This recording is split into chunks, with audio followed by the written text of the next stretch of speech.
We're just telling a story about Utah. In the late 1800s, when the Mormons got here, they planted a bunch of crops, and they were depending on these crops to feed them through the winter. But what happened was a huge flock of crickets and locusts flew over and started eating all their corn and all their food that they were growing. And they all knelt down and prayed and said, God, can you help us? Because we're going to starve if we do. And we'll keep this crop in. Oh, with the locusts? Well, yeah, locusts and crickets. And then what happened was a whole bunch of seagulls came and started eating the crickets, and then they would go over into the Great Salt Lake and puke it out, spit it out, and then come back and eat some more bugs.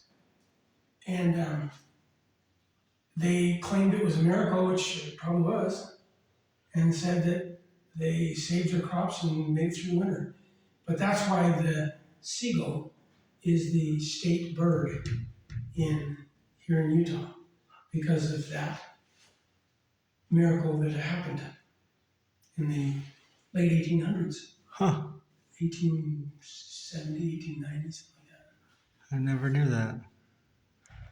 And then, do you know why the honeycomb rock is the state rock? No, I don't. I know it has to do with, in the Book of Mormon, they said that the beehives Oh, were yeah. called Deseret. Busy So- little bees. Yeah.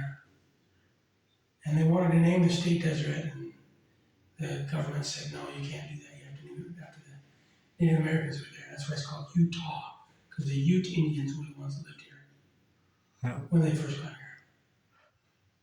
They And wanted to name it Deseret. everything's like the water, its sovereignty. I mean, there's sovereign. Like they shouldn't have. Remember, I went to talk to all those people. Yeah. They shouldn't have water rights or no rights. And actually, they should go by natural law because the Indians were here first. Mm-hmm. They So were. they're out of They were jurisdiction. here when the same time. That's why it's called Utah.